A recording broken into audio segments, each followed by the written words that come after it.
we remain steadfast in our commitment in delivering local news that matters, stories that inspire, enriching the lives of Filipinos in the Philippines and across the globe.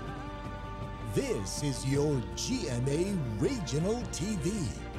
Buong puso para sa Pilipino. Mga balitang angay at angan sa One Mindanao. Ihap sa mga narecover nga patayng lawas ug parte sa lawas sa landslide sa Maco, Davao de Oro, misa ka na sa 90. Pipila ka kabalayan, gilamoy sa laing sunog nga miulbo karong hapon lang sa Cagayan de Oro City. Motor sa customer sa usa ka lodge sa General Santos City, gisibat sa mismong cashier sa lodge. Sospek, misurrender.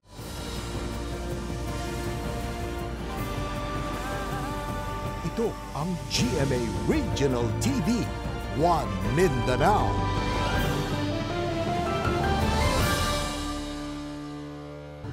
Maayong hapon Mindanao. Kini ang GMA Regional TV, One Mindanao. Hatod namo ang pinakadagong pinakauling balita sa Mindanao. Ako si Sara Hilomen Velasco. Live gikan dinhi sa GMA Davao Complex. Cyril Chavez, live gikan dinhi sa GMA Cagayan de Oro Station. Efren Mamak live desde aquí na GMA Zamboanga Station. Dili mo bus sa 90 na ang ihap sa mga narecover nga patayng lawas. Lakip mga parte sa lawas sa Ground Zero sa Barangay Masara sa Maco, Davao de Oro. Gisugda na sab ang paglubong sa mga patayng lawas nga wala panailhan, sanglit wala say nag-claim nga kabanay. Atong sayro ng update kalabot niini pinaagi ni Argil Relator nga live manukad sa Mawab, Davao de Oro. Argil.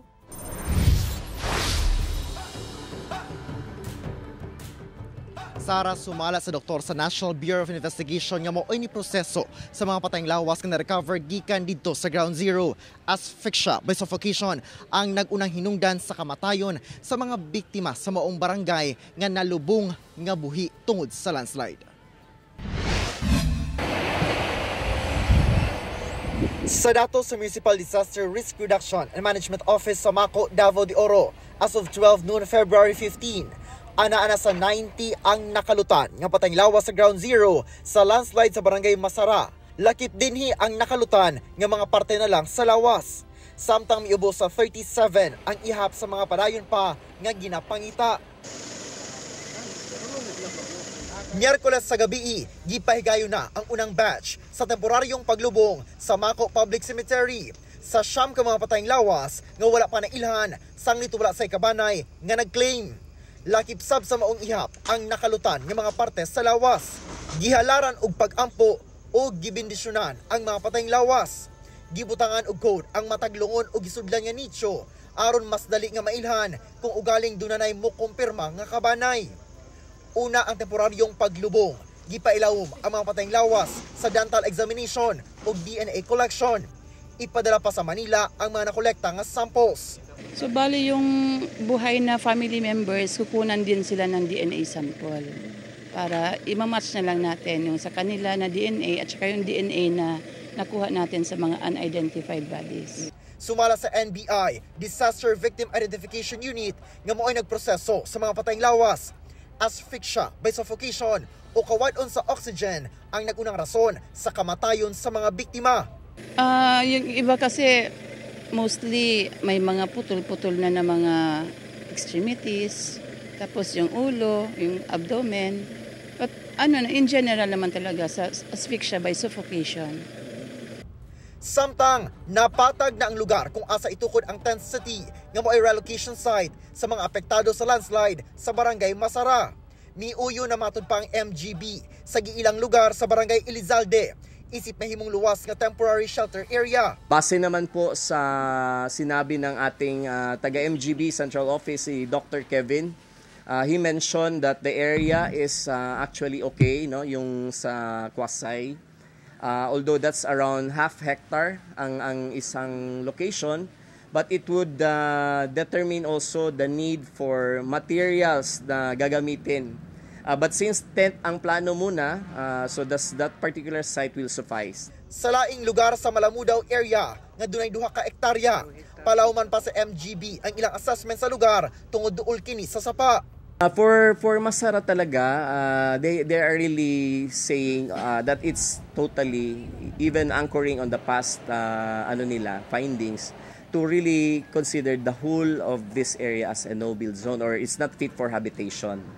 Kung mapatuman na nga wala na ipapuyon sa barangay Masara, anda matud pa ang lokal nga panggamhanan nga dawaton nga mawala ang mismong barangay.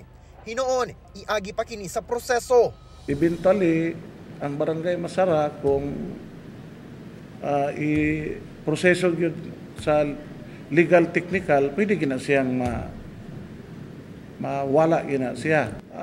For the sake of the people, no, kay above all ang kinabuhi magyud sa tao ang importante, di nato dili gyud pwede nga ato i-compromise din na.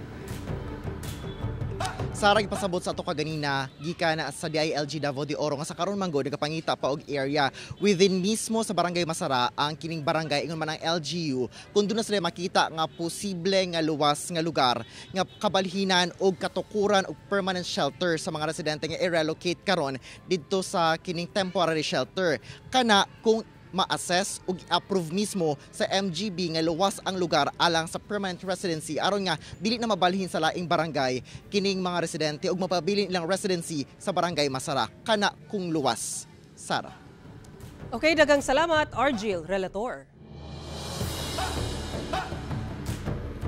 Duha ka semana na ang nakalabay sukad gibaha ang pipila ka lugar sa Davao City.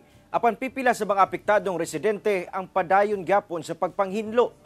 Samtang gilaraw karon sa Davao City Council ang pagtukod og relokasyon alang sa mga informal settler nga naa sa danger zone. Ano ang report ni Jandy Esteban? Sa unang lantaw, daw murag nagmasa og simento ang mga residente dinhi sa Kagan Community sa Purok 8, Barangay 19B, Davao City. Apan lapok kini nga gibilin sa baha duha ka semana na ang milabay. Ilaha kining gibasa aron daling mapala ug malimpyuhan.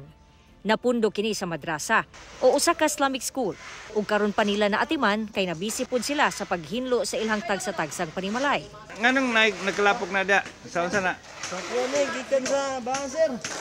Nagbayanihan bron? Si Yuso, presidente sa susamang lugar, nabalaka sa nagubang gabyon nga daw napurma nagbalon human ang sagunsong pag-uwan labi pa nga anaara sila namuyo daplin sa sapa. Ang kaning gabyon mo gud dapita katagakon na manggod. Nya ang among gikabalakan basig mudagan diri moabot diri. Mo sulod na pulang tubig. Sumara sa DPWH 11, nag-request na sila og dugang pondo pinaagi sa Quick Release Fund sa departamento aron ayuhon ang mga gabyon. Sa karon doon na ginipahigayon na repair ang DPWH sa mga lugar, particularly dito sa area na dunay dapong damage, aron protektado gyapon ang mga residente in case dunay pagbaha. Samtang giduso ni Councilor Diosdado Bahipos Jr. sa Davao City Council ang pag-establish og relokasyon sa mga informal settler families nga nahimutang sa danger zone o luwas ug disaster-free nga shelter community. Kinahanglan na to luwas na lugar, no, luna. And mangita ta og property sa city kung naay property sa city na ato ang pwedeng magamit na ato ang perhaps i-allocate para sa ilaha or tukura na tong building para ilang puy-an, no, not necessarily to turn it over to them in the usual concept of giving them full ownership because there's this concept of giving them usufructuary rights. Gipahimangnuan usab ni Councilor Luna Acosta ang mga residente nga kung pabakwito na sa otoridad, magpatuo na dayon ug di na maghulat mabutang sa alanganin ang kinabuhi. Ginapatuman na ang ordinansa kalabot sa Integrated Preemptive ug Emergency Evacuation System parahon sa katalagman, natural man o man-made. Ang mga di magpatuo, pamultahon ug pugsanong ipabakwit. They're only doing their jobs and making sure that you are safe. Tapos ikaw, gahig ulo, makig-away ka dito. Worst comes to worst, so bagon pa din mo ang rescuer, pwede jud ka sampahan og kaso. Kauban si Jojo Solarte sa kamera. Ako si Jandy Esteban para sa One Mindanao. Usa ka kanhi magtutudlo nga gingong facilitator sa pagpadala og kwarta sa terrorist group nga ISIS Philippines ngadto sa nagadayang terrorist group sa Mindanao, lakip ubang nasud dakpan sa Sulu. Ani ang dugang detalye. Gidala na sa buwatan sa Criminal Investigation and Detection Group Region 9 sa Camp Batalya, Zamboanga City ang 32 anyos nga si Mirna Mabansa human kini gidakop sa otoridad atol sa pagsilbi og warrant of arrest batok niini sa Barangay Pasil, Indanan, Sulu, Huwebes sa buntag. Ang mong sospek usa ka kanhi magtutudlo sa sulok kinsa nalambigit sa International Terrorist Group nga ISIS Philippines nga gipamunuan ni Isnilo Hapilon. Tig-facilitate kuno kini sa mga dagkong kandidat sa kwarta nga ginapadala kaniya gikan sa maong grupo aron punduhan ang terrorist activities sa nagkadayang terrorist group nga nagalihok sa Mindanao ug sa ubang nasod sama sa Syria. Actually, 2016 pa active na siya sa pag nagiging conduit siya ng finances coming from international terrorists, yung mga ISIS natin, mga Daesh na sa kanya pinapadaan at siya ang nagbibigay sa mga grupo na rebelde dito, yung mga busayap natin, yung mga ISIS-inspired groups, no? Sa kanya pinapadaan ng mga pondo. Ang mga suspect magatubang og patong-patong nga kaso sa korte sama sa paglapas sa RA 10168 kon the Terrorism Financing Prevention and Suppression Act of 2012 ug RA 11479 kon the Anti-Terrorism Act of 2022 nga walay girekomendang piyansa. Ang ating operation na to ay resulta po ng efforts ng ating intelligence group, ng ating IG, ng ating opisina, ang Zamboanga City Police Office, ng CIDG, at ng Presidential Anti-Organized Crime na under sa Executive Secretary po natin. Gisulayan sa GMA Regional TV 1 Mindanao nga kuhaan og bahin ang mga suspect kinsa nakadetain na karon sa buwatan sa CIDG 9 apan wala pa kita gitugutan samtang nagpadayon pa ang ilang investigasyon. Matud sa CCPO, nagpadayon pa ang ilang monitoring sa ubang individual o grupo nga adunay lakang nga terorismo sa Mindanao. Marami po tayong binabantayan coming from the Central Mindanao. Dito sa area po natin sa Western Mindanao ay tinututukan po natin ang Basilan. May mga grupo na nagre-report na pwedeng tumuwid pumunta po dito. Kaya yun po yung tinitingnan po natin. Kauban si Sim Romero sa kamera. Ako si Efren Mamak. Para sa One Mindanao. Presyo sa sibuyas Bombay ug kamati sa General Santos City miubos og 20 kutob 40 pesos per kilo. Apan dunay ubang lamas nga misakasab ang presyo. Ani report ni Abby Caballero. Good news sa atong mga kapuso sa General Santos City. Sanglit mi barato ang presyo sa pipila ka lamas sa alunan bagsakan sa syudad. Ang sibuyas Bombay nga tag 150 pesos per kilo kaniadto, 110 pesos na lang karon. 35 pesos na lang ang matag kilo sa kamatis nga tag 55 pesos per kilo kaniadto. Apan dunay pagsaka nga 15 pesos sa matag kilo sa luya nga kaniadto 60 pesos per kilo lang. Ana-ana sab sa 100 pesos matag kilo ang white onion nga tag 80 pesos lang kaniadto ang kilo. Hinuon ang ahos nagpabilin sa 130 pesos ang presyo matag kilo ug ang kalamansi tag 25 pesos gihapon ang kilo. Sumala sa mga mamaligya ay bisan pamisaka ang presyo sa pipila ka lamas, bintaha daw gihapon kini sanglit mas dako ang pag-ubos sa presyo sa uban pang lamas. Dili bugat sa kapital namo, daghan-daghan imo makompra. Kay tungod gamay ang kapital. Padayon ta nga ubos para dili kay bugat sa tao pod. Si Arnel kinsa nangumpra og lamas sa bagsakan aron sab iyang ibaligya sa ilang barangay, gikalipay ang kasamtangang presyo sa mga lamas. Ma'am, dako tabang na nagpaubos. Ibaligya ko ma'am, tama-tama ma'am. Makanang gansya ta ma'am. Matud pa ang paglihok sa presyo sa mga lamas tungod na sa matud pa sa hisgutan ng demand ug supply sa mga produkto. Sa Bombay, ubos siya kay daghan ang supply, tapos harvest time, kana mo na ning ubos siya. Ang atong mga luyad, medyo ning mahal siya kay taas ang demand, kamay ang kanaang ng supply. Kauban si Gary Balantay sa kamera. Ako si Abby Caballero para sa One Mindanao.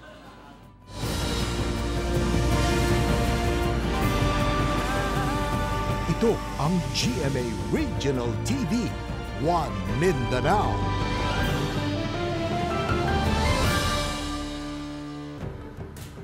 Usa ka dakong sunog ang kalit nga miulbo pasado alauna karong hapon sa Cagayan de Oro City. Dili moubos sa 40 ka mga panimalay ang naugdaw og sa inisal nga tala posibleng miabot sa kapin 4 million pesos ang danyos. Ani ang report.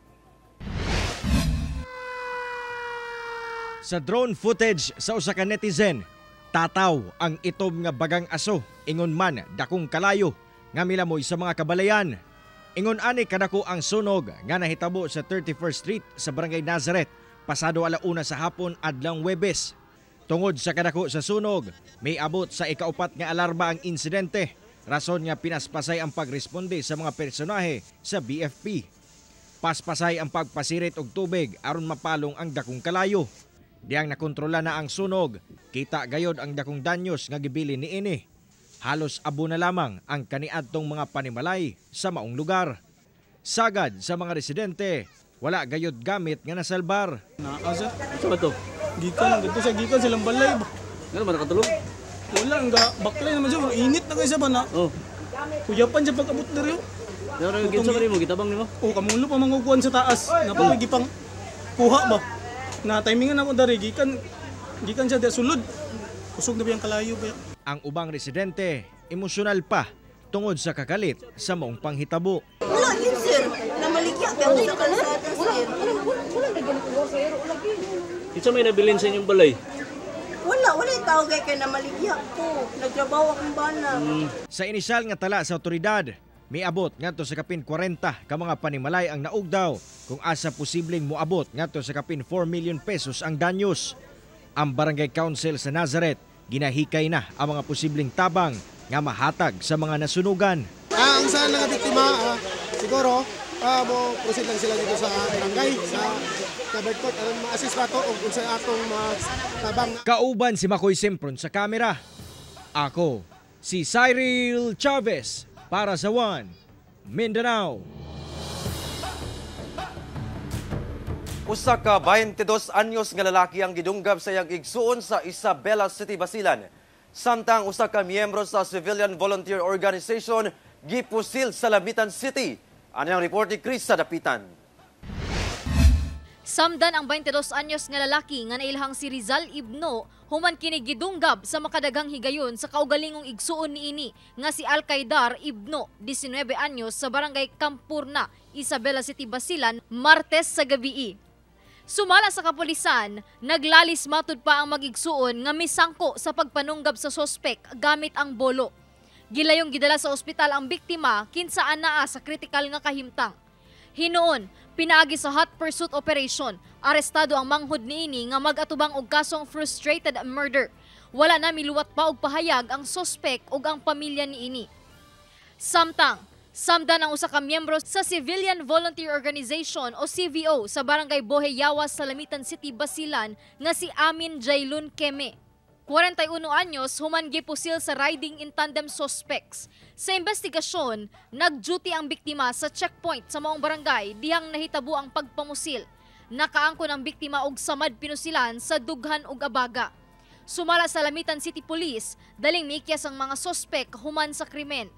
Sa karon ginasuta pa sa kapulisan ang motibo sa krimen ug padayong gipangita ang mga sospek.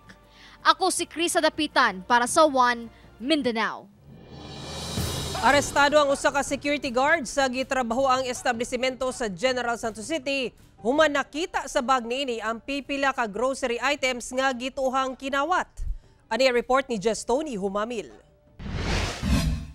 Gi-escortan sa mismo makaubarang security guard kining sikyo sa iyang gitrabaho ang establishmento sa syudad ug gidala sa Police Station 6 Martes sa Udto. Giila kini nga si alias Nor, residente sa Pulumulok South, Cotabato. Sa investigasyon sa kapulisan, nakita matud pa sa bag sa mong suspect ang nagkadayang grocery items nga gituuhang kinawat atol sa random inspection. Porque hindi na siya masyadong titingnan yung kanyang mga personal belongings. Siyempre may mga CCTV tayo nakamonitor sa loob, sa lahat ng angle doon sa kanilang facilities. Kaya naitimbre na sa kanilang supervisor. Nakita sa iyang bag ang mga sibuyas Bombay, liniment oil ug mga sabon nga mobalor sa dulan 2,000 pesos. Hinuon wala nami palag ang suspect dihang gidakop. Maliit na bagay yan. Ang kapalit nun ay hindi maganda sa iyong career at saka sa iyong pamilya. Sa ating mga establishment, ayusin natin yung pagkuha ng mga employee. I-background natin ang husto. Giimbestigahan pa sa otoridad kung nabuhat na ba kini sa suspect kaniadto. Wala pa'y pahayag ang suspect kalabot ni ini. Ginahanay na sab ang kasong qualified theft nga ipasaka bato kaniya. Kauban si Gary Balantay sa kamera. Ako si Jess Tony Humamil para sa One Mindanao. Ipatuman na sa Davao City Water District ang second tranche nga 20% nga usbaw sa sigil sa tubig. Pipila ka konsumante miangal na karon pa lang sa dugang Palasunon. Dugang detalye sa report ni John D. Esteban. Na nag-iya og kan-anan sa barangay 36D sa Davao City si Mary Ann. Kada adlaw gamit gyud ang tubig sa paghugas sa mga plato ug pagluto. Gidiskartehan sab niya ang paggamit aron dili kaayo ingon ana kadako ang mabayaran. Pero nabalaka na pud siya kay musaka na pud ang singil sa Davao City Water District. Maayo kung ilahang i-less pa nila sa 20% lang, mga 10% lang ba, mas maayo. Pero wala mo kung mahimo kung kanang pati anang ulan, mas may makapundo ta sa tab, ama may pod na tab. Sumala sa Davao City Water District ang first tranche sa usbaw nga 30%, gipatuman ni adtong 2022. Karong tuiga ipatuman ang second tranche. Ang 20% nga pagsaka sa singil sa tubig epektibo sa consumption sa bulan sa Pebrero. Mag-reflect kini sa bill sa bulan sa Marso. But pasabot, ana-ana sa 214 pesos and 20 centavos ang minimum charge sa unang 10 cubic meters o 35 pesos and 70 centavos ang giusbaw gikan sa 178 pesos and 50 centavos nga minimum charge. Pero kung anaa sa 11 to 20 cubic meters, 22 pesos and 50 centavos ang bayad. Sa 21 to 30 cubic meters, anaa sa 29 pesos ang sigil. 38 pesos and 50 centavos sa 31 to 40 cubic meters. Samtang 56 pesos and 20 centavos sa sobra 40 cubic meters nga konsumo. This 20% actually is the second tranche of the 60% that we requested sa LUA in 2021, which consequently was approved. But considering the financial situation then, coming from a pandemic, we strategized the implementation of the 60% into tranches. Ang ulahing tranche nga 10% sa usbaw karon tuiga sab ipatuman. Nga i-anunsyo ra nila og galing maaprubahan na. Ang bayad sa usbaw mapadulong matud pa sa mga proyekto sa pag-improve sa ilang serbisyo. Gawas sa 182 ka barangay, anaa sa 118 barangay ang ginaserbisyohan sa DCWD. Kauban si Jojo Solarte sa kamera. Ako si John D. Esteban para sa One Mindanao. Gitapok sa Comelec Cagayan de Oro ang mga estudyante nga kasagaran mga bag-ong botante aron mapasabot sa ilang katungod sa pagboto. Samtang Register Anywhere program sa Comelec gilusad sab. Ang detalye sa report ni James Paulo Yap. Gatusan ka mga estudyante, gikan sa usa ka pribadong eskwelahan sa Cagayan de Oro City, ang misalmot sa gipahigayon sa Commission on Election kon Comelec Cagayan de Oro alang sa usa ka voter education. Tumong matud pa sa Comelec nga ipasabot sa mga kabatan-unan ang importansya sa pagparehistro ug pagsalmot sa usa ka eleksyon. Sa maong panagtigom, gipasabot sab kuno nila ang mga batanon sa ilang mga katungod isip usa ka botante. We targeted them precisely because later on they will become the officials, no? Maging sila, elected officials or in some other capacities. Gikalipay sab sa mga estudyante ang ilang natunan gumikan sa maong forum tungod sagad kanila mga first-time voter. Sabtang ubay-ubay sab ka mga estudyante ang milinya aron magparehistro sa Comelec. Ang pagpili sa maayo na leader, muna akong gusto tungkol na parehistro ko. And also, magparehistro ko kay citizen masako din sa Philippines. Para makabot ko sa mga tarong mag-lead karon. Sabay sab nga gilusad sa Comelec Region 10 ang programa sa ahensya nga Register Anywhere program. Kung asa di na kinahanglan pang muuli sa nagkadaiyang lugar aron magparehistro. Karon, pwede ka di na ka muadto sa imong probinsya. Pwede ka dirira sa Cagayan de Oro magparehistro for your registration in some other places. Ang Comelec voter registration nagsugod niadtong adlang Lunes, February 12 ug matapos kini sa September 30, 2024. Kauban si Jaybert Pairat sa kamera. Ako si James Paulo Yap para sa One Mindanao.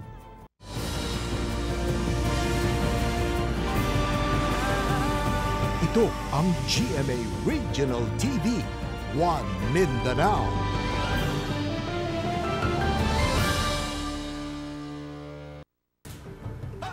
Patay ang usa ka lalaki samtang samdan ang kauban niini diyang gipamusil samtang nagulat sa ilang higala sa Zamboanga City. Patay ang 32 anyos nga lalaki samtang samdan ang iyang 42 anyos nga kauban kinsa wala nagipanganlan sa kapulisan diyang gipamusil sa tulo ka mga sospek sa ilang mismong piyoy-anan sa usa ka subdivision sa Zone 8 Barangay Ayala, Zamboanga City pasado alas 11 sa gabi adlawng Domingo. Sumala sa kapulisan, saysay sa nasamdang biktima nga nangutana pa kanila mga sospek kung nag-unsa sila sa maong lugar. Diyang ilang itubag nga nagulat sila sa ilang higala, mibunlot matud pa og pusil ang usa ka sospek o gipamusil sila dayon misibat. Dead on the spot ang usa ka biktima, samtang gidala sa ospital ang nasamdang biktima. Na-recover sa crime scene ang unom ka mga basiyo sa kalibre 45 nga pistola. Nagpadayon ang hot pursuit operation sa kapulisan, batok sa mga sospek, lakip ang investigasyon sa motibo sa pagpamusil. Cashier sa usa ka lodge sa General Santos City, gikuha o gimanihuan ang motor sa customer sa maong lodge ug wala na nanghid. Hinuon, mi-surrender sabdayon kini sa otoridad. Ani ang report ni Abby Caballero. Kinuha ko po yung motor, nag-joyride lang po ako kasi nainganyo po akong magkamotor na, pero bibili din po ako ng motor kaso kulang pa po yung budget ko.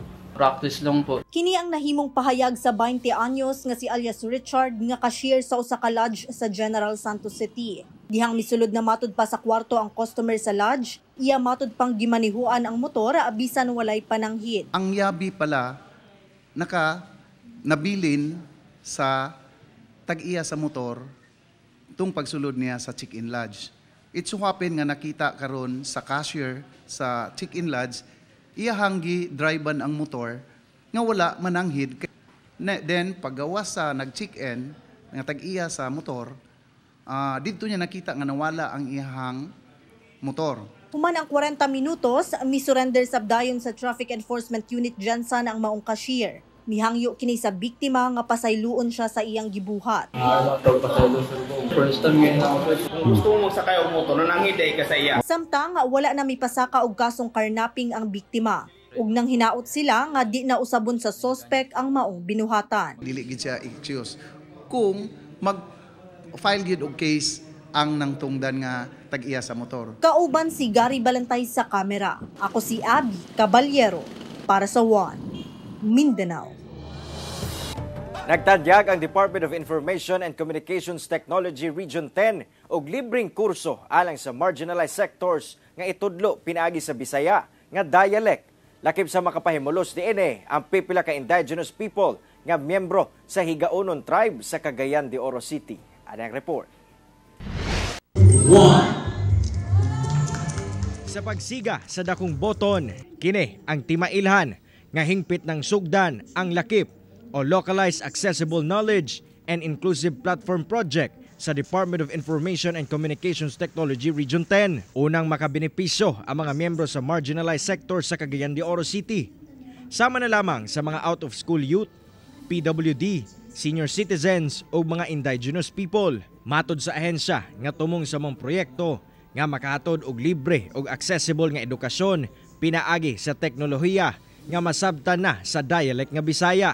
13 ka mga bagong kurso ang gitanyag sa programa nga nakapokus sa skills training o digital literacy. Lakip makes knowledge accessible in Bisaya, empowering the elderly, the youth, the PWDs, and indigenous groups with essential ICT skills that we need today. Tungod sa mga proyekto, dako ang pagpasalamat sa Cagayan de Oro City LGU. Labi pa nga posible kining moresulta sa mas dagkong oportunidad sa katawhan sa syudad. In Bisaya, you now bring in a whole other sector of our community that is able to learn. We are now giving the keys to education to people that probably want to learn but are very, very intimidated. Let us all continue to work together, hand in hand, to build a future where education knows no bounds. Sama-sama nating ibangon ang tagumpay na nararapat sa makabagong Pilipino gamit ang iba't ibang teknolohiya at makabagong inobasyon. Karon, ginahanay na sa ahensya uban ang Cagayan de Oro City Education Board ang mga estudyanteng makapahimulos sa maong proyekto. Kauban si Makoy Simpron sa kamera. Ako, si Cyril Chavez para sa One Mindanao. Kapinubenta ka bagong pusa nga pawikan ang gibuhian sa kadagatan sa Dipolog City sa Zamboanga del Norte.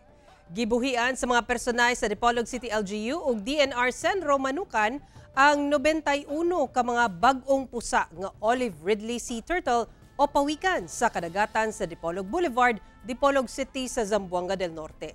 Matod sa Dipolog City LGU, napalga nila kini nga itlog pa lang sa baybayon sa Dipolog Boulevard niadtong milabay nga bulan. Gani aron masiguro nga taas ang hatching rate sa mga pawikan una buhian, gikordon ang gikahimutangan niini. Kini ang misunod nga batch sa gibuhian nga pawikan karong tuiga. Una nang gibuhian ang anaa sa 118 ka mga pawikan niadtong January 15. Giawhag sa DNR ang katawhan ilabi na katong namuyo duol sa kabaybayunan nga i-report ngadto sa ilang buhatan ugaling makakita og mga itlog sa pawikan aron luwas kini nga mabantayan una buhian. Mao kadto ang mga ulahing balita sa Mindanao karong adlaw. Mamahimong ninyo kining makita pag-usab pinaagi sa pagbisita sa official website sa GMA Regional TV o bisitaha ang among official YouTube channel o i-click ang subscribe button para sa pinakaulahing balita. Muchísimas gracias sa atong mga kapuso sa Mindanao nga nagalantaw kanamo ug sa atong mga kapuso abroad. Padayon lang sa pagtutok sa mga lokal nga balita matag adlaw tungod sa GMA Regional TV Local News Matters. Kami ang GMA Regional TV One Mindanao. Tibok persa para sa mas dakumisyon ug mas halapad nga pagserbisyo sa nasod.